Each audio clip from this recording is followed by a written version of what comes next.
আসসালামু আলাইকুম। সংবাদে আপনাদের সবাইকে স্বাগত জানাচ্ছি। আমি ফিরোজ তোহা। শুরুতেই আরবে কেবলস সংবাদ শিরোনাম। ইন্নালিল্লাহ। মধ্যপ্রাচ্যের তৃতীয় বিশ্বযুদ্ধ শুরু হয়ে গেছে। চলছে রক্তাক্ত সংঘর্ষ। মার্কিন যুক্তরাষ্ট্রকে কোনোভাবেই ছাড় দিচ্ছে না ইরান। আর এরই মাঝে আমাদের হাতে এসে পৌঁছেছে যুদ্ধের সর্বশেষ গুরুত্বপূর্ণ সবথেকে তাজা আপডেট সংবাদ আপনাদের জানিয়ে দিব। প্রথমেই জানিয়ে দিব, হরমুজে চলছে গোলাগুলি, মার্কিন ড্রোন ভূপাতিত করল ইরান। যুক্তরাষ্ট্র এবং ইরানের মধ্যে নতুন করে আবারও উত্তেজনা তৈরি হয়েছে। হরমুজ প্রণালী থেকে গোলাগুলির শব্দ শোনা যাচ্ছে। এরই মধ্যে দেশটির বুশেহরে মার্কিনীদের একটি ড্রোন ভূপাতিত করা হয়েছে বলে জানিয়েছে ইরান। আজ আকাশ প্রতিরক্ষা ব্যবস্থা ব্যবহার করে ড্রোনটি নামিয়ে আনে ইরানের সামরিক বাহিনী। এরপর জানাবো, সমঝোতায় পৌঁছেছে যুক্তরাষ্ট্র তেহরান। দাবি আন্তর্জাতিক গণমাধ্যমের। অপেক্ষা ট্রাম্পের অনুমোদনের। যুদ্ধবিরতির মেয়াদ বাড়ানো এবং ইরানের পারমাণবিক কর্মসূচি নিয়ে আলোচনা শুরু করার লক্ষ্যে যুক্তরাষ্ট্র এবং ইরানের মধ্যে মধ্যস্থতাকারীরা একটি ৬০ দিনের সমঝোতা স্মারকে একমত হয়েছে। তবে এখন পর্যন্ত ইরান বা যুক্তরাষ্ট্র কারো কাছ থেকে অনুমোদন পাওয়া যায়নি। এদিকে পাকিস্তান কিভাবে বট বাহিনী দিয়ে ইসরায়েলের জনপ্রিয়তা কমাচ্ছে বললেন নেতানিয়াহু। যুক্তরাষ্ট্রে ইসরায়েলের জনপ্রিয়তা হ্রাসের পেছনে পাকিস্তানের বট ফার্মকে দায়ী করছে ইসরায়েলের প্রধানমন্ত্রী বেনিয়ামিন নেতানিয়াহু। আজ পশ্চিম তীরে এক সম্মেলনে বক্তব্য দেওয়ার সময় তিনি এই অভিযোগ করেছেন। নেতানিয়াহু দাবি করেন, যেসব দেশ মার্কিন ইসরায়েল জোটকে দুর্বল করতে চায় তারা বট ফার্মের সাহায্যে সামাজিক যোগাযোগ মাধ্যম নিয়ন্ত্রণ করছে। এবারে জানাবো, পাটক্ষেত থেকে তৃণমূল নেতার ২,২৪ লক্ষ টাকা উদ্ধার। দুর্নীতির অভিযোগে ভারতের পশ্চিমবঙ্গের উত্তর ২৪ পরগনার বাদুরিয়া পৌরসভার চেয়ারম্যান দীপঙ্কর ভট্টাচার্যকে গ্রেপ্তার করেছে পুলিশ। আজ তৃণমূল কংগ্রেসের ওই নেতার কাছ থেকে ৮০ লাখ টাকা সহ গ্রেপ্তার করা হয়। এরপরই ওই টাকাগুলো পুলিশের সদস্যরা এসে উদ্ধার করেছে। বস্তাভর্তি টাকাগুলি উদ্ধার করা হয়।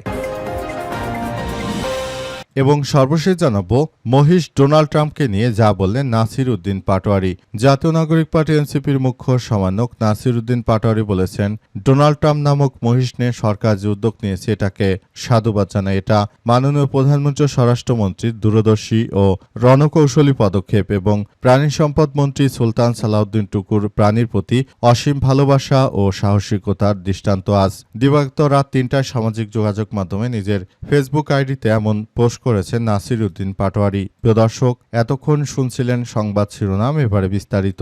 তবে তার আগে বন্ধুরা অনুরোধ থাকবে, এই সংবাদটিতে একটি লাইক দিন। এই চ্যানেলে আপনি নতুন হয়ে থাকলে আমাদের সংবাদটি দেখতে দেখতে চ্যানেলটি সাবস্ক্রাইব করে রাখুন। কমেন্ট করে বন্ধুরা আপনার মূল্যবান মতামত জানিয়ে দিন আপনি বিশ্বের কোন দেশ থেকে বা বাংলাদেশের কোন স্থান থেকে আমাদের সংবাদটি দেখছেন এবং শুনছেন। আর বন্ধুরা, আজকের সংবাদ সম্পর্কে আপনার মূল্যবান মতামত জানিয়ে দিন। কমেন্ট করে জানিয়ে দিন, ইরান ইসরায়েল যুদ্ধের মধ্যে কোন দেশ জিততে চলেছে বলে আপনি মনে করেন। এবারে বিস্তারিত। হরমুজে চলছে গোলাগুলি, মার্কিন ড্রোন ভূপাতিত করল ইরান। আলহামদুলিল্লাহ। যুক্তরাষ্ট্র এবং ইরানের মধ্যে নতুন করে আবারও উত্তেজনা তৈরি হয়েছে। হরমুজ প্রণালী থেকে গোলাগুলির শব্দ শোনা যাচ্ছে। এরই মধ্যে দেশটির বুশেহরে মার্কিনীদের একটি ড্রোন ভূপাতিত করা হয়েছে বলে দাবি করেছে ইরান। স্থানীয় সময় বৃহস্পতিবার রাতে আকাশ প্রতিরক্ষা ব্যবস্থা ব্যবহার করে ড্রোনটি মাটিতে নামিয়ে আনে ইরানের সামরিক বাহিনী। বুশেহর ইরানের একটি উপকূলীয় অঞ্চল। সেখানে এর আগেও ড্রোন ধ্বংস করার ঘটনা ঘটেছিল। বুশেহরে জাম কাউন্টির গভর্নর মাসুদ তাঙ্গেস্তানি আধা সরকারি সংবাদ সংস্থা তাসনিম নিউজকে জানিয়েছে যে আজ রাতে যে ঘটনাটি ঘটেছে তা শত্রুদের একটি আকাশযান ধ্বংস করার সাথে সম্পর্কিত ছিল। শহর এখন স্বাভাবিক পরিস্থিতির মধ্যে রয়েছে। এর আগে ইরানের দক্ষিণাঞ্চলেও থেকে মিসাইল ছুড়েছিল ইরানের সামরিক বাহিনী। তাসনিম নিউজ সংশ্লিষ্ট সূত্রে বরাত দিয়ে জানিয়েছে যে নির্দিষ্ট লক্ষ্যবস্তুকে টার্গেট করে মিসাইল ছোড়া হয়েছে। প্রতিবেদনে আরও উল্লেখ করা হয়েছে যে হরমুজ প্রণালী থেকে গোলাগুলির শব্দ শোনা যাচ্ছে এবং হরমুজে থাকা জাহাজকে সতর্ক করে সব গুলি ছোড়া হয়েছে বলে উল্লেখ করেছে তারা। এবং মার্কিন যুক্তরাষ্ট্রকে কোনরূপ ছাড় দেওয়া হবে না বলে ইরানের পক্ষ থেকে সর্বশেষ বার্তা দেওয়া হয়েছে এবং মার্কিন যুক্তরাষ্ট্রের সন্ত্রাসী গোষ্ঠী এক একদম ধূলিসাৎ হয়ে যাচ্ছে ইরানের আক্রমণে। মার্কিন যুক্তরাষ্ট্র তারা মনে করেছিল যে ইরানের বিরুদ্ধে আক্রমণ চালিয়ে তারা হয়তো পৃথিবীর অনেক ভালো কিছু অর্জন করতে পারবে, কিন্তু প্রকৃতপক্ষে তারা আসলে কিছুই অর্জন করতে পারেনি। তাদেরকে ধূলিসাৎ করে দিয়েছে ইরানের ইসলামী বিপ্লবী গার্ড বাহিনীর সদস্যরা। এই প্রক্রিয়ার মধ্য দিয়ে মূলত মার্কিন যুক্তরাষ্ট্রের এই সন্ত্রাসীরা তারা মূলত নতুন করে আবার একটি ভয়ানক কার্যক্রম শুরু করতে চেয়েছিল, কিন্তু সেটি তারা করতে পারেনি, কারণ ইরানের শক্তিশালী নেটওয়ার্কিং ব্যবস্থা তাদেরকে একদম ধূলিসাৎ করে দিয়েছে। সবকিছু তছনছ হয়ে গেছে। মার্কিন যুক্তরাষ্ট্র আর ঘুরে দাঁড়াতে পারছে না ইরানের সামনে, তারা পুরোই কুপকাত হয়ে গেছে বলে এমন কথাই উল্লেখ করা হয়েছে। সমঝোতায় পৌঁছেছে যুক্তরাষ্ট্র এবং ইরান। অপেক্ষা ট্রাম্পের অনুমোদনের। যুদ্ধবিরতির মেয়াদ বাড়ানো এবং ইরানের পারমাণবিক কর্মসূচি নিয়ে আলোচনা শুরু করার লক্ষ্যে যুক্তরাষ্ট্র এবং ইরানের মধ্যস্থতাকারীরা একটি ৬০ দিনের সমঝোতা স্মারক বা MOU তে একমত হয়েছে। তবে এতে এখনও কোনো চূড়ান্ত অনুমোদন দেয়নি মার্কিন যুক্তরাষ্ট্রের প্রেসিডেন্ট ডোনাল্ড ট্রাম্প। অ্যাক্সিওসের প্রতিবেদনে এমন তথ্য উঠে এসেছে।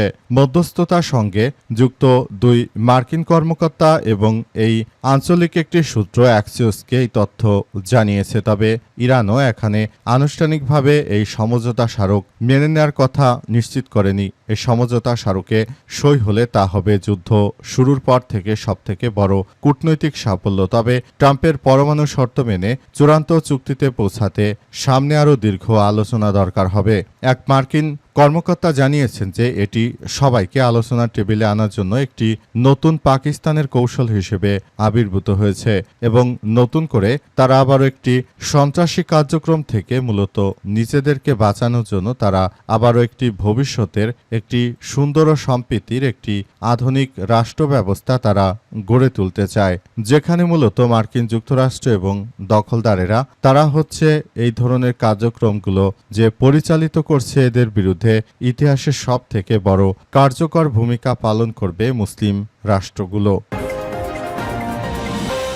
পাকিস্তান কিভাবে বট বাহিনী দিয়ে ইসরায়েলের জনপ্রিয়তা কমাচ্ছে জানালেন নেতানিয়াহু। যুক্তরাষ্ট্রে ইসরায়েলের জনপ্রিয়তা হ্রাসের পেছনে পাকিস্তানের বট ফার্মকে দায়ী করেছে ইসরায়েলের প্রধানমন্ত্রী বেনিয়াম নেতানিয়াহু। বৃহস্পতিবার পশ্চিম তীরে এক সম্মেলনে বক্তব্য দেওয়ার সময় তিনি এমন অভিযোগ তুলেছেন। নেতানিয়াহু দাবি করেন যেসব দেশ মার্কিন ইসরায়েল জোটকে দুর্বল করতে চায় তারা বট ফার্মের সাহায্যে আন্তর্জাতিক যোগাযোগ নিয়ন্ত্রণ করছে এবং ইসরায়েল বিরোধী মনোভাব ছড়িয়ে দিচ্ছে। তিনি আরও যোগ করেন এসব বট অ্যাকাউন্ট থেকে লেখা হয়, আমি একজন খাঁটি টেক্সানবাসী যে ইসরায়েলকে সমর্থন করতাম, কিন্তু এখন আর সহ্য করতে পারি না। এরপর খোঁজ নিলে দেখা যায় ওই ব্যক্তি আসলে পাকিস্তানের কোনো বেসমেন্টে বসে আছে। এই বক্তব্য এমন এক প্রেক্ষাপটে এলো যখন যুক্তরাষ্ট্রে নেতানিয়াহু এবং ইসরায়েল উভয়ের জনপ্রিয়তা উল্লেখযোগ্যভাবে কমেছে। পিউ রিসার্চ সেন্টারের এপ্রিলে প্রকাশিত সর্বশেষ জরিপ অনুযায়ী বিষয়গুলো সামনে এসেছে এবং সেখানে এই কুখ্যাত সন্ত্রাসী নেতানিয়াহুকে নিয়ে নেতিবাচক এবং তার দল ও দেশ সম্পর্কে অনেক খারাপ মন্তব্য পাওয়া গেছে বিশ্বজুড়ে। মূলত গাজায় গণহত্যা চালানোর পর থেকে সন্ত্রাসী নেতানিয়াহু তাকে নিয়ে মূলত সারা বিশ্বের মানুষই তাকে এবার হেট করতে শুরু করেছে। মার্কিন যুক্তরাষ্ট্রের সন্ত্রাসীরা তারা মূলত শুরু থেকে এই সন্ত্রাসীদের সহযোগিতা করার মধ্য দিয়ে এগিয়ে যাচ্ছিল, কিন্তু এই সন্ত্রাসী ব্যক্তিরা আসলে পৃথিবীর মানবতার জন্য সবথেকে বড় দুশ্মন। আর এই বিষয়গুলোই এবার সামনে এসেছে এবং বিষয়গুলো সবাই একসঙ্গে দেখভাল করছে। মূলত মার্কিন যুক্তরাষ্ট্রের এই ধরনের সন্ত্রাসী কার্যক্রমগুলো ভবিষ্যতের জন্য আসলে কি হবে না হবে সেসব বিষয়গুলো নিয়ে কাজ করার মধ্য দিয়ে সবাইকে এগিয়ে যেতে হচ্ছে। পাটক্ষেত থেকে ভারতের তৃণমূল নেতা 2,24,00,000 টাকা উদ্ধার। দুর্নীতির অভিযোগে পশ্চিমবঙ্গের উত্তর 24 পরগনার বাদুড়িয়া পৌরসভা চেয়ারম্যান দীপঙ্কর ভট্টাচার্যকে গ্রেপ্তার করেছে পুলিশ। আজ তৃণমূল কংগ্রেসের এই নেতাকে 80 লাখ টাকা সহ গ্রেপ্তার করা হয়। পরে তার বন্ধু শামীম গাজীর পাটক্ষেত থেকে 5টি বস্তায় রাখা 2,24,00,000 টাকা উদ্ধার করার কথা জানিয়েছে পুলিশ। স্থানীয় ব্যক্তিদের অভিযোগ, দীপঙ্করের কাছে আরও টাকা এবং সোনার গয়না রয়েছে। সেই সব অবৈধ সম্পদ উদ্ধারেরও দাবি তুলেছে তারা। দীপঙ্কর তৃণমূলের রাজনীতিতে যোগ দেওয়ার আগে রাজমিস্ত্রির কাজ করতেন, এছাড়াও স্কুটার চালাতেন। পরে তৃণমূলে যোগ দেওয়ার পর তিনি ধীরে ধীরে প্রভাবশালী হয়ে ওঠেন। পরে বাদুড়িয়ার পৌরসভার চেয়ারম্যানও নির্বাচিত হয়েছেন। স্থানীয় ব্যক্তিদের অভিযোগ, পৌরসভার বিভিন্ন প্রকল্পে অবাধে ঘুষ নিতেন দীপঙ্কর।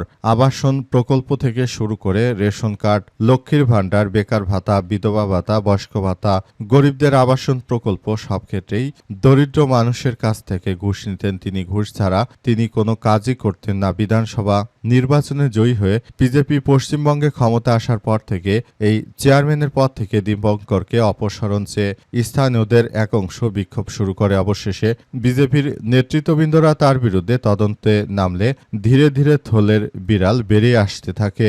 বাংলাদেশেও যদি এমন কোনো কার্যকর পদক্ষেপ থাকতো যে এই ব্যক্তিদের টাকাগুলো উদ্ধার করা যেত, কিন্তু বাংলাদেশে আসলে দেখা যাচ্ছে বেশিরভাগ টাকাই অবৈধভাবে বিদেশে তারা লুটপাট করে তারপর এই টাকাগুলো এভাবেই দিচ্ছে। বিষয়টি সবার জন্য খুবই দুঃখজনক একটি ব্যাপার।